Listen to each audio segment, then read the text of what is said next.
Hello everyone, and welcome to another live episode of the Alex Nitzberg Show. I'm Alex Nitzberg, and today I'm going to be discussing a few things. As you can see on the thumbnail there, the beginning and main topic is some of the endorsements that have already been going on for the 2024 presidential election, specifically actually for the GOP primary.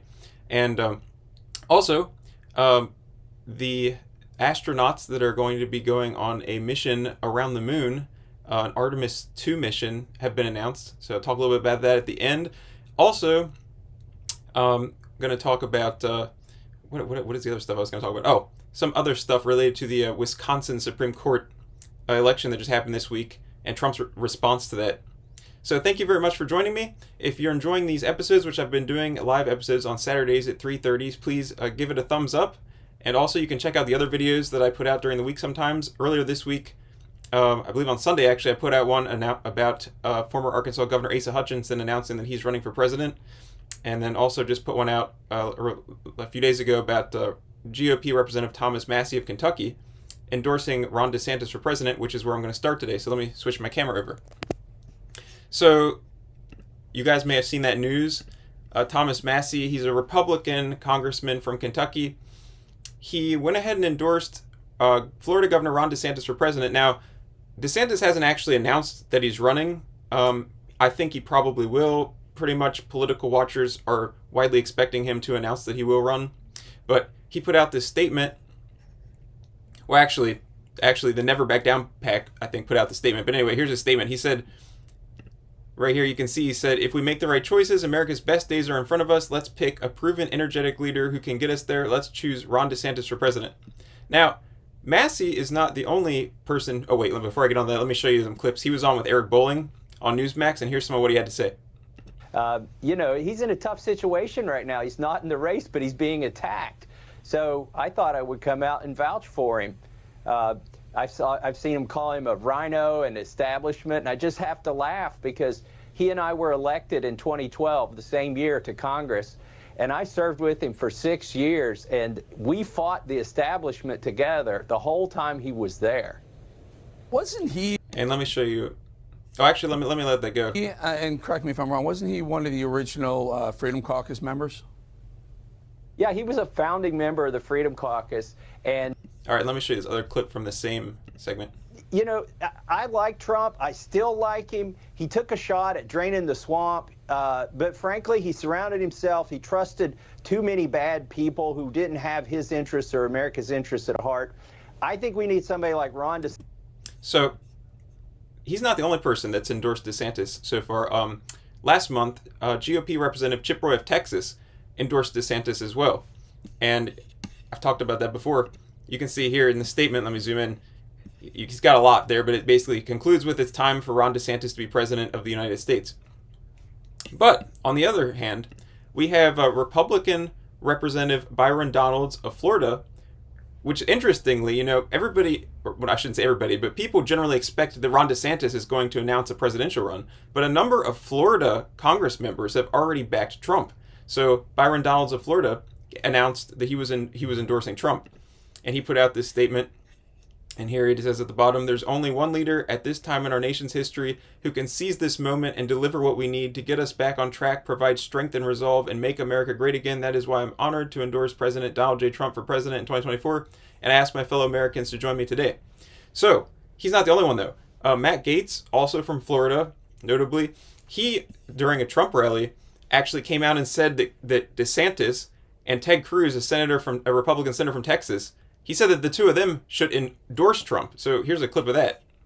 So Ron DeSantis, Ted Cruz, patriots of the MAGA movement delivered for you in your time of need. Today, Ron DeSantis and Ted Cruz should endorse Donald Trump for president and stand with us as we were so proud to stand with them. Also, another Florida Congress member, Anna Paulina Luna, has also endorsed Trump already. So endorsements going on. What is it? It's April 2023. The election is over a year away, but we've got these endorsements going on here. So if you're interested in that sort of thing, you can leave a comment and let me know who are you hoping wins the Republican presidential primary. Obviously, we got a while to go. I think DeSantis has basically said he's indicated that he'll probably make a decision, announce what he's going to do after the Florida legislative session is over. I'm not exactly sure when that is. I think it's probably like a month or so, maybe 2 months. But anyway, I think in the coming months, I think DeSantis probably will announce, and we'll probably have a real competition between him and Trump. I don't think anybody else that's running has really got a shot. Nikki Haley's announced. Pence might get in, Pompeo might get in, but we'll see what happens. But some other news that happened, this is some news that happened here. The Wisconsin Supreme Court election was held, and unfortunately, the liberal candidate won.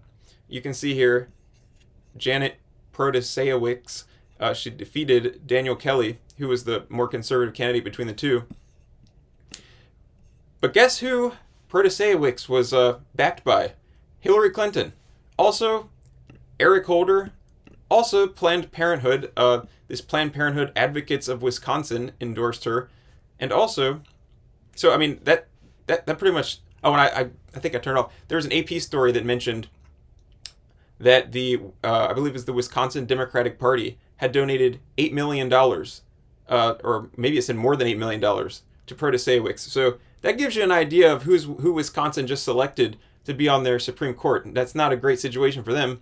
Also, the election swung the balance of power away from the more conservative justices. So now it'll be like I believe it's a 4-3 majority for the liberal justices once she's, on the bench. So that's not good. Meanwhile, Daniel Kelly, the guy who lost, was actually endorsed by pro-life groups. So you can see there the probably what the differences are between them. Daniel Kelly previously served on their Supreme Court. He was appointed by Scott Walker, and then he ran for an election and lost. But interestingly, Trump responded and said Daniel Kelly of Wisconsin just lost his Supreme Court election. He bragged that he won't seek Trump's endorsement, so I didn't give it, which guaranteed his loss. How foolish is a man that doesn't seek an endorsement that would have won him the election? Now, if you look over here, this NBC News story quoted Kelly saying, we're not looking for one, Kelly said in an interview Wednesday responding to a question about whether there was a last-minute Trump endorsement in the works. I'm not really looking for endorsements from political actors and all that sort of thing. So, but if you look at this, and when I told you Kelly previously ran, and lost in 2020, well, check this out. Guess who put in a good word for Kelly before he went on to lose the election in 2020? And last spring, Wisconsin voters, as you know, elected a great judge to your state Supreme Court. And this spring, you have a chance to re-elect another terrific judge, Justice Daniel Kelly. Go vote for Justice Daniel Kelly to defend the rule of law in Wisconsin. Daniel Kelly. So yeah, so he said that, and then Kelly did not actually win. You can see here that the Supreme Court election there in April 2020, this individual won and Daniel Kelly lost. So let's go back to what Trump said there. He's saying that it was and also, if you think about this, if Trump truly believed that endorsing this guy would have secured a victory, and he chose not to endorse him, why? Like, if Trump really believes that, and it's not just some, Trumpism thing to say that, if he really believed that he could have helped this guy win, why did the guy have to ask? Why wouldn't he just endorse him, whatever. But anyway, so there's that. He put that out there. But yeah, Wisconsin made a bad decision on that one, it looks like. So, what else we got here? Oh yeah. So, I was telling you earlier, Asa Hutchinson, former Arkansas governor, announced that he is going to run for president. And so, here's the thing. He has no chance. Like, I would say. Let me know if you think he has a chance. I'm pretty sure he has absolutely no chance. But he's announced he's running. But here's the other thing. He would be if you're conservative, he's a terrible candidate. And I'm going to explain to you why. Okay, back in 2021, there was a bill to basically ban, gender transition surgeries for minors, the hormones, all that kind of stuff for minors. Of course, that's a common sense piece of legislation that any, self-respecting conservative, any normal conservative would clearly vote for that. If you're governor, you would support that. Nope, not Asa Hutchinson. Guess what he did? He vetoed it. And then the legislature overrode his veto. But I mean, seriously, the legislation it was going to, prohibit gender transition surgeries, gender transition measures for children.